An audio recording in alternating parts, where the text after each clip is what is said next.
Hello students. SV academy Rawla की online platform पर online classes में आपका बहुत बहुत स्वागत है। जैसा कि हम पढ़ रहे थे कक्षा 12 के इतिहास विषय का लेसन नंबर 3 बाह्य आक्रमण और आत्मसाती कारण। बाह्य आक्रमण और आत्मसाती कारण, तो उसके दौरान हमने पढ़ा था किस प्रकार भारतीय, यूनानी, इंडो ग्रीक और उसके पश्चात हमने पढ़ा था मेनांडर यो इंडो यूनानी राजाओं में सबसे शक्तिशाली शासक था। और उसके दौरान हमने पढ़ा था मेनांडर के अधिकार का संकेत मिलता है और काबुल घाटी पर भी, पेशावर प्रदेश और काबुल घाटी पर मेनांडर के अधिकारों का संकेत मिलता है। और इस समय में तक्षशिला या पुष्करावती में कोई स्वतंत्र यवन शासक नहीं था। तो यहाँ तक हमने इसको पढ़ा था। तो आगे पढ़ते हैं। मिलिंद पन्हों में बताया गया है कि मेनांडर बौद्ध धर्म का अनुयायी बन गया। मिलिंद पन्हों से हमें इस बात की जानकारी मिलती है कि जो मेनांडर है वो बौद्ध धर्म का अनुयायी बन गया। कहा गया है कि शुंग राजा पुष्यमित्र के अत्याचार से त्रस्त कहा गया है कि शुंग राजा पुष्यमित्र के अत्याचार से त्रस्त बौद्ध भिक्षुओं के लिए मेनांडर का शाकल स्थित दरबार आश्रय स्थल बन गया, उनकी शरण स्थली बन गया। दिव्यावदान में कहा गया है कि पुष्यमित्र ने घोषणा की थी कि जो व्यक्ति शाकल के किसी बौद्ध भिक्षु का सिर उसे ला कर देगा उसे 100 दिनार दिए जाएंगे, क्योंकि वो चाहता था कि कहीं न कहीं से बौद्ध भिक्षु का सिर उसे लाकर दिया जाए और इनाम स्वरूप उसे 100 दिनार, वहाँ जो उस समय की जो प्रचलित मुद्रा थी उसका नाम है दिनार, तो उसे 100 दिनार दिए जाएंगे। मेनांडर एक कट्टर बौद्ध था। जो मेनांडर था वो एक कट्टर बौद्ध था, यानी कि बौद्ध धर्म का बहुत बड़ा अनुयायी था, उसकी रक्षा करने वाला था।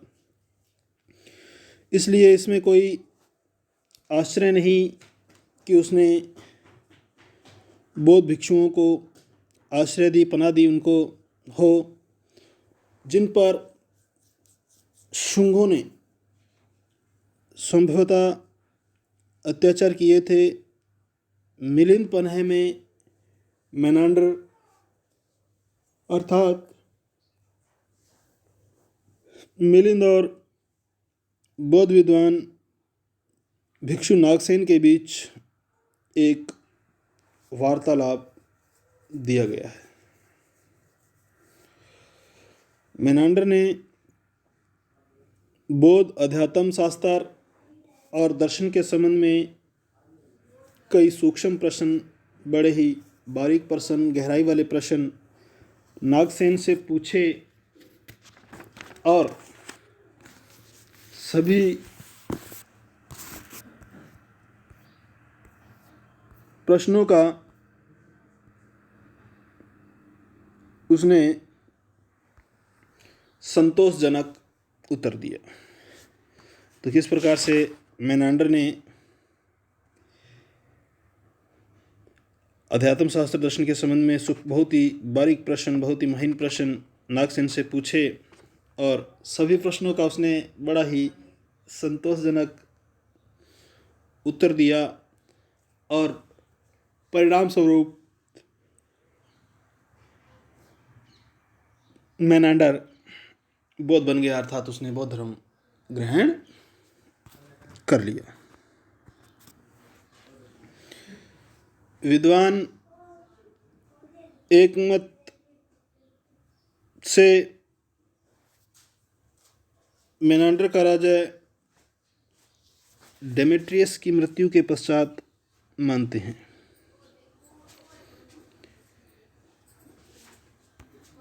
विद्वान एकमत से मेनांडर का राज्य डेमेट्रियस की मृत्यु के पश्चात मानते हैं, जो 165 ईसा पूर्व में हुई। इसलिए मेनांडर पुष्यमित्र का बाद के समय का हो सकता है।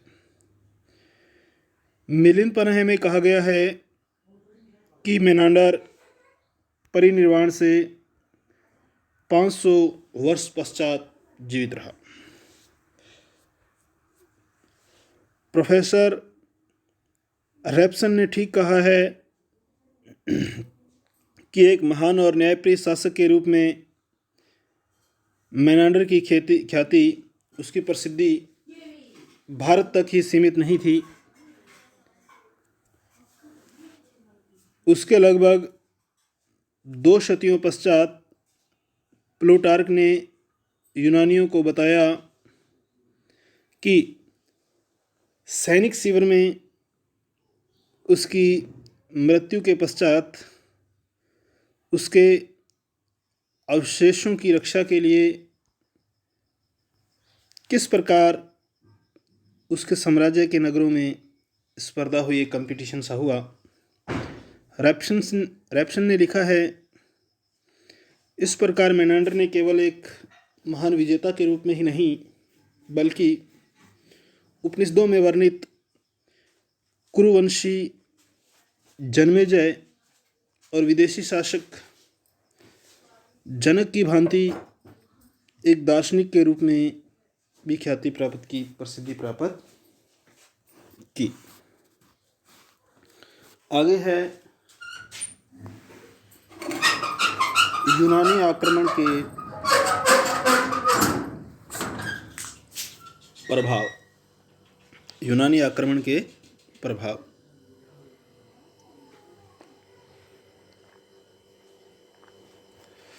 सिकंदर की मृत्यु हो जाने के कारण यूनानी भारत में स्थायी बस्ती नहीं बना सके। सिकंदर की मृत्यु हो गई और यूनानी लोग, जो यूनानी शासक थे, वो भारत में अपनी स्थायी बस्ती यानी कि कोई निश्चित बस्ती नहीं बना सके, निश्चित स्थान नहीं बना सके। सिकंदर के आक्रमण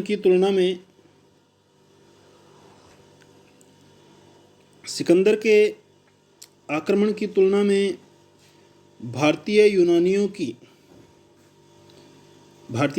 की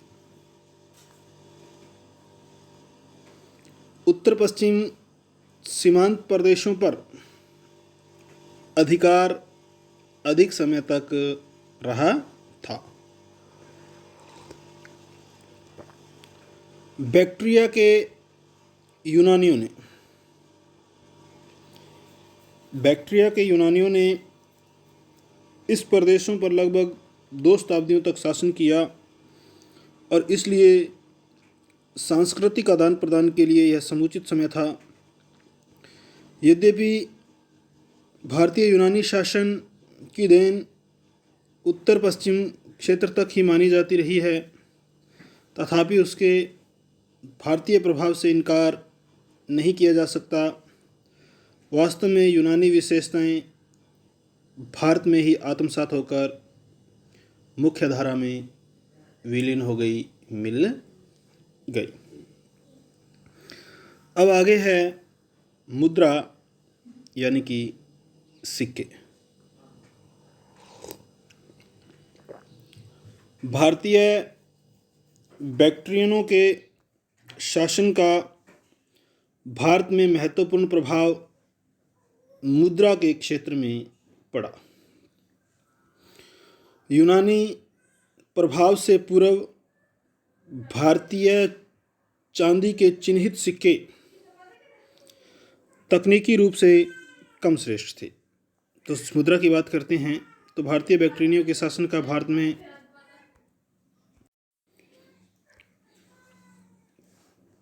यूनानी प्रभाव से पूर्व भारतीय चांदी के चिन्हित सिक्के तकनीकी रूप से कम श्रेष्ठ थे। इन सिक्कों पर किसी का नाम या तिथि नहीं लिखी होती थी। भारतीय यूनानी पहले शासक थे जिन्होंने सोने के ऐसे सिक्कों की ढलाई की जिन पर राजा का नाम, उपाधि और तिथि अंकित होती थी। यानी कि ये कहा जा सकता है कि जो भारतीय यूनानी से पहले ऐसे शासक थे जिन्होंने सोने के ऐसे सिक्कों की ढलाई की, ऐसे सिक्के चलाए जिन पे राजा का नाम भी था, उसकी उपाधि भी थी और तिथि भी अंकित होती थी। निर्माण कला की श्रेष्ठता के कारण वह बेहतर होते थे। चूंकि यूनानी ग्रहणशील थे, चूंकि जो यूनानी थे वो ग्रहणशील थे, इसलिए वे कभी कभी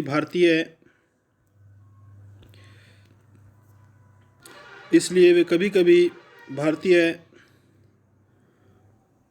मौद्रिक तकनीकी को अपनाकर भी प्रयोग करते थे। आगे है कला और मूर्तिकला। कला और मूर्तिकला के क्षेत्र में भी यूनानी प्रभाव स्पष्ट दृष्टिगोचर हुआ है, स्पष्ट दिखाई दे रहा है। भारतीय यूनानियों की भूमिका सांस्कृतिक संबंधों के संदर्भ में इसलिए भी महत्वपूर्ण समझी जाती है कि उन्होंने उत्तर पश्चिम भारत में हेलेनिस्टिक कला से परिचय कराया, जिसने बाद में गांधार कला शैली का रूप ले लिया।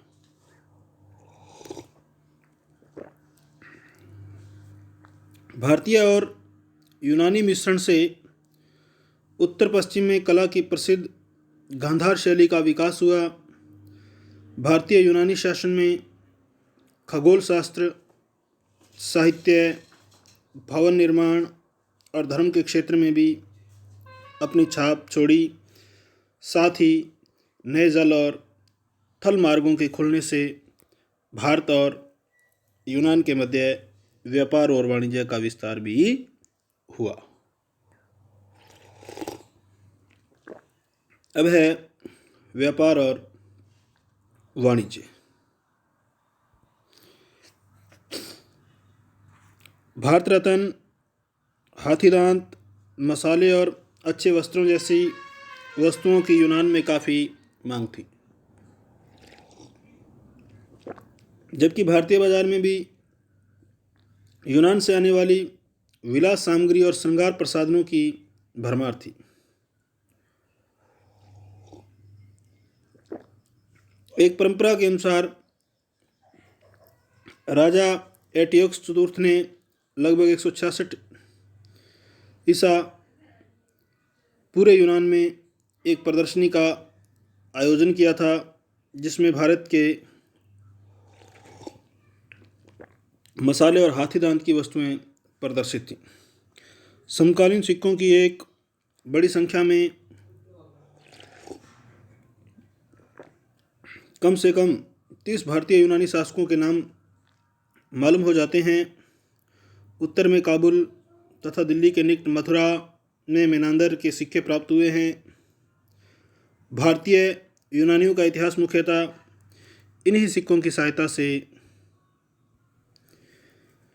लिखा गया है। इन सिक्कों पर यूनानी भाषा में अनुश्रुतियां अंकित हैं। बाद में खरोष्ठी तथा ब्राह्मी लिपि भी मिलती है।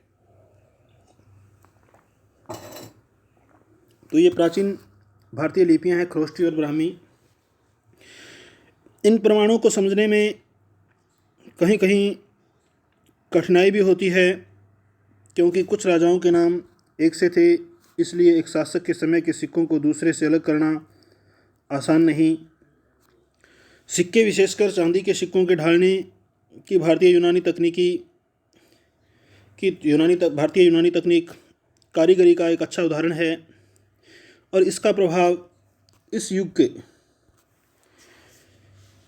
कुछ स्थानीय शासकों द्वारा जारी किए हुए सिक्कों पर पड़ा और एक बड़े क्षेत्र में उनका चलन हुआ। ये इस युग के बढ़ते हुए व्यापार संबंधों पर प्रकाश डालते हैं, प्रकाशित करते हैं उनको।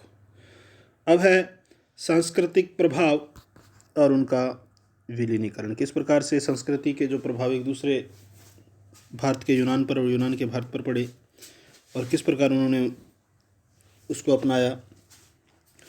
तो भारत में इंडो बैक्ट्रियन राज्य के विषय में डॉक्टर जे.एन. बनर्जी का विचार है कि भारत की द्वितीय यूनानी विजय सिकंदर की विजय से अधिक महत्वपूर्ण थी।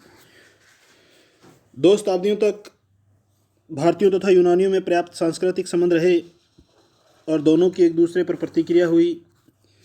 यह केवल यूनानी सभ्यता का भारतीय सभ्यता पर तथा भारतीय सभ्यता का यूनानी सभ्यता पर प्रभाव मात्र नहीं था, भारतीयों की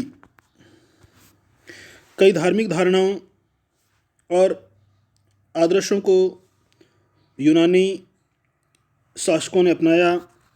असंख्य यूनानी भारतीय धर्मों के अनुयायी बन गए और यूनानियों ने क्रमशः भारतीय ढंग को अपना लिया। समय के साथ वे भारतीय भूमि की उपज ही बन गए और अंत में यूनानी विशेषताएं भारत में ही आत्मसात होकर भारतीय समाज और संस्कृति की मुख्य धारा में विलीन हो गई, उसमें मिल गई। आगे शक यानी कि सिथियन इनको हम पढ़ेंगे आगामी ऑनलाइन क्लास में। तो आपको क्वेश्चन करना है यूनानी आक्रमण के प्रभाव का वर्णन करें। भारत पर यूनानी आक्रमणों के प्रभाव का वर्णन करो। तो ये क्वेश्चन आपको बढ़िया तरीके से करना है। तो कल हम पढ़ेंगे, आगामी ऑनलाइन क्लास में पढ़ेंगे शक यानी कि सिथियन। तो आज के लिए स्टूडेंट्स इतना ही। बहुत बहुत धन्यवाद। जय हिंद, जय भारत।